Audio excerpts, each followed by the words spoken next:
Coucou les merveilles, c'est Chloé. Je vous présente aujourd'hui De l'autre côté des contes. Donc c'est une bande dessinée en fait de Carole Anne Eskenazi, illustrée par Guillaume Gaspel.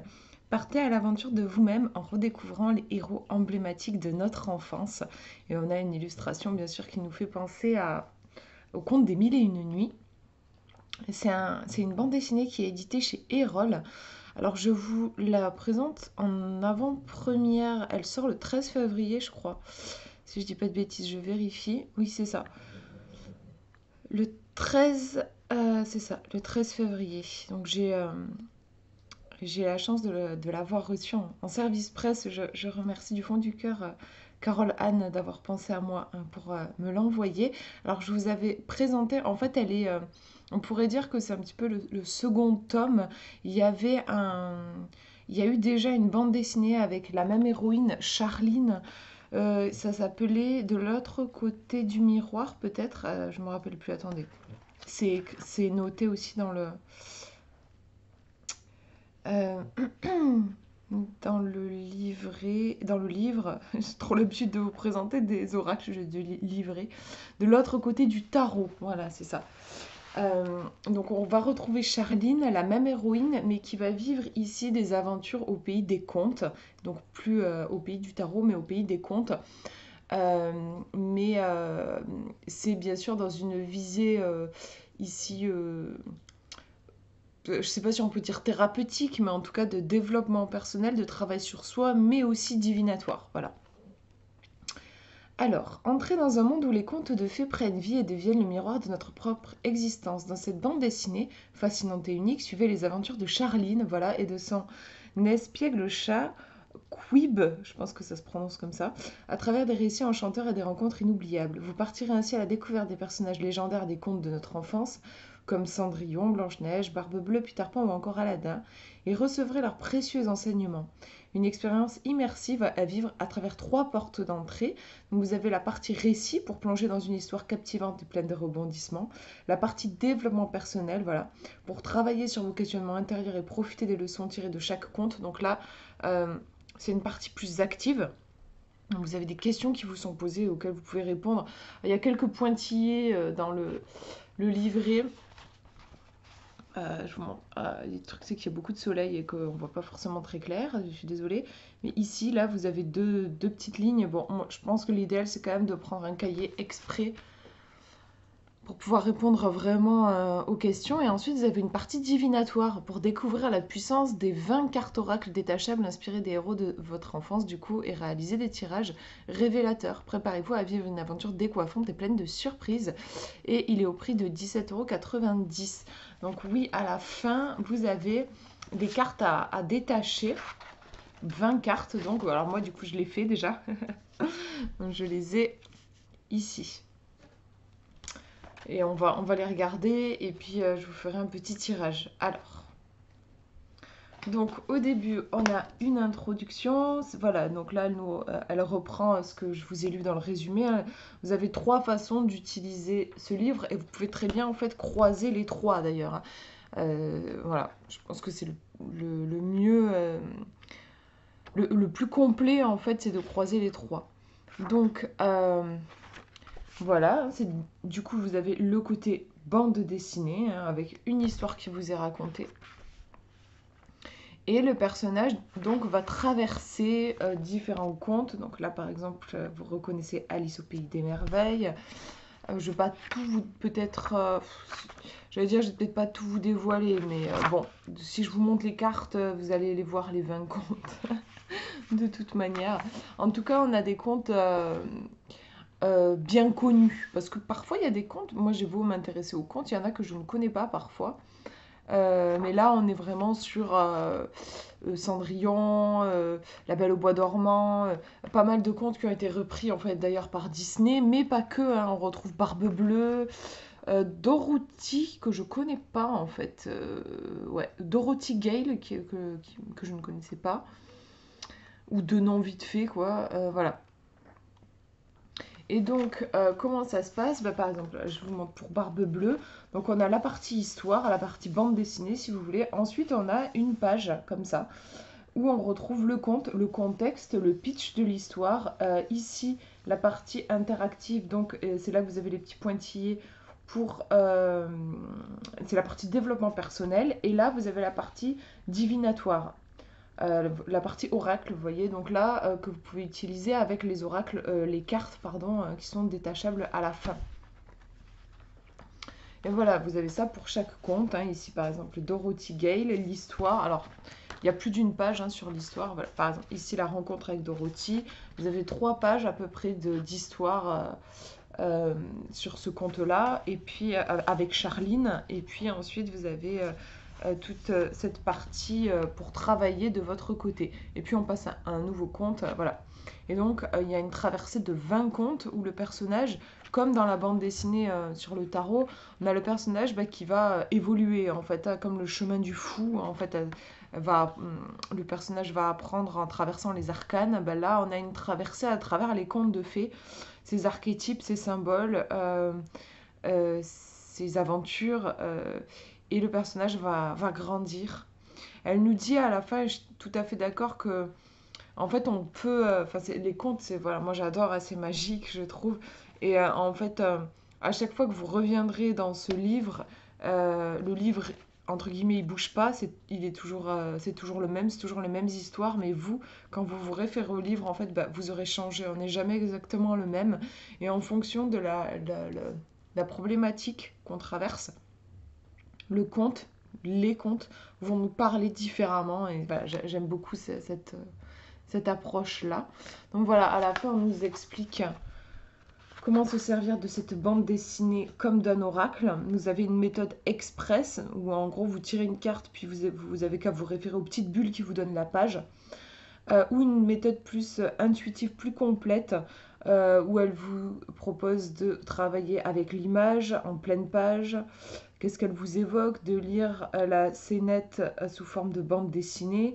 Et ensuite, on va travailler avec la partie écrite théorique de l'arcane et le fameux paragraphe où on nous donne la symbolique de la carte. Voilà. Et on peut lire aussi tout simplement la bande dessinée comme ça, du début à la fin. Voilà, ça fait partie des trois approches possibles. Alors, les cartes, donc ce sont des petites cartes qui sont, vous voyez, détachées. On voit encore les petits points là sur le côté. Donc, bien sûr, c'est pas d'une qualité de carte. Voilà, vous voyez, c'est très souple. Mais voilà, ça permet d'avoir quand même l'outil, d'avoir des cartes en main. Et, vous savez que j'adore. Et donc, on va retrouver les illustrations qu'on a dans la bande dessinée. Donc voilà, le dos des cartes. Et est-ce que ma webcam elle veut bien vouloir faire le... Après, du coup, c'est une petite taille, hein. On est sur une taille type un peu genre le normand, quoi. Alors, attendez, j'essaye de voir si... Voilà, super.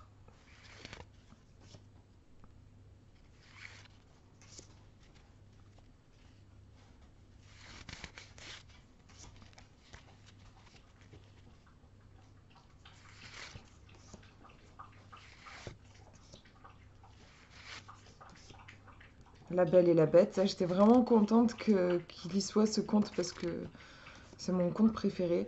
Et elle dit dans le livre, dans la bande dessinée, enfin à la fin, elle dit que c'est vrai que ça n'a pas été facile pour elle de choisir, de sélectionner 20 contes, hein. Il y en a tellement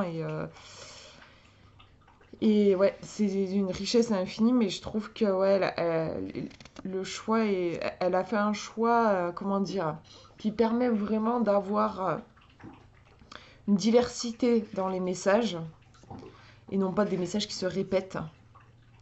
Et ça, c'est chouette.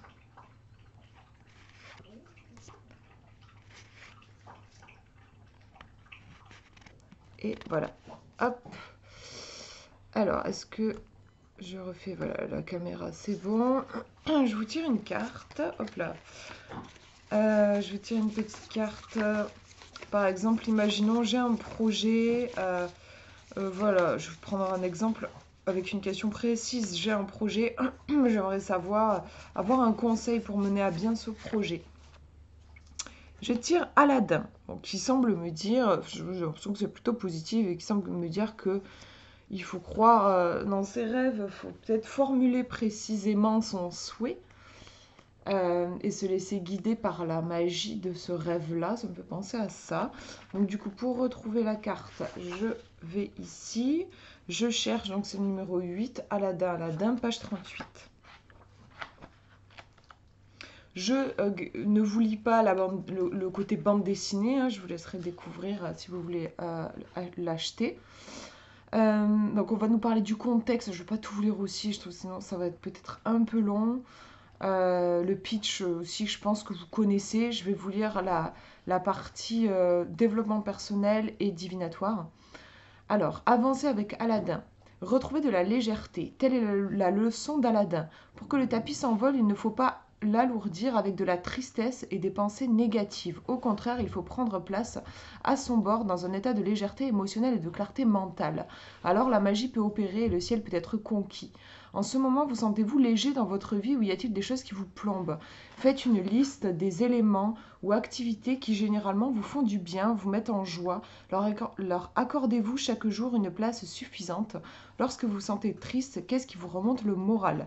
Oui, c'est intéressant, je n'aurais pas vu sous cet angle-là. Alors, c'est sympa aussi parce que les contes, c'est tellement riche dans toute la symbolique.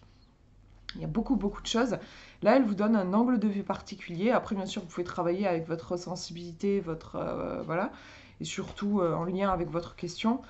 Mais là, elle vient nous parler de cette notion de légèreté. C'est intéressant parce qu'on est sur un projet. Est-ce que c'est un projet plaisir? Est-ce que c'est un projet peut-être plus... Est-ce que c'est en lien avec le professionnel? Quelle est justement la dose de plaisir insufflée dans ce projet? Déjà, ça peut être intéressant de travailler dessus. Et ensuite, au niveau divinatoire, si on utilise la carte comme un oracle, l'arcane d'Aladin vous invite à vous délester de ce qui pèse trop lourd sur vos épaules. Ce fardeau peut être de nature psychologique, c'est ça. Si vous vous encombrez de trop de tristesse, de négativité, de pessimisme, d'idées noires, il faudrait revenir à plus de simplicité et de soleil dans votre tête. Mais le fardeau peut aussi être de nature plus matérielle, concrète. Trop de travail, de charge mentale, de tâches à gérer, de responsabilités à assumer. Dans ce cas, et même si ce n'est pas toujours simple, essayez de réorganiser les choses, déléguer, demander de l'aide, prioriser vos actions.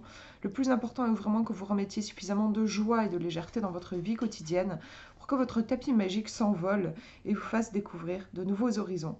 En route donc vers le conte suivant. Et voilà. Et là, le prochain, on a le chat beauté. Donc vous voyez là par exemple par rapport à la question du projet, on a vraiment cette notion de qu'est-ce qui alourdit. En fait c'est marrant, là on pourrait voir qu'est-ce qui pourrait empêcher le projet de décoller. Ça peut être intéressant là de prendre vraiment une feuille de papier, un stylo et de noter qu'est-ce qui pourrait éventuellement empêcher le projet de décoller et ensuite de voir au contraire qu'est-ce qui pourrait lui permettre de s'envoler, qu'est-ce qui pourrait permettre d'insuffler un peu d'énergie, un peu de dynamisme, un peu de... Peut-être il y a un petit côté ambitieux aussi, hein, à voir plus grand, voir plus haut, voilà. Plutôt que de rester au ras des pâquerettes, il y a un truc comme ça. Mais il y a plusieurs pistes ensuite qui peuvent venir. Voilà comme exemple du coup d'utilisation de cette BD autour des contes. J'aime beaucoup aussi Enfin, je trouve qu'il y a un côté très flamboyant aussi dans les couleurs qui ont été choisies pour la couverture. Voilà pour cette présentation. Je vous fais de gros bisous. Prenez bien soin de vous.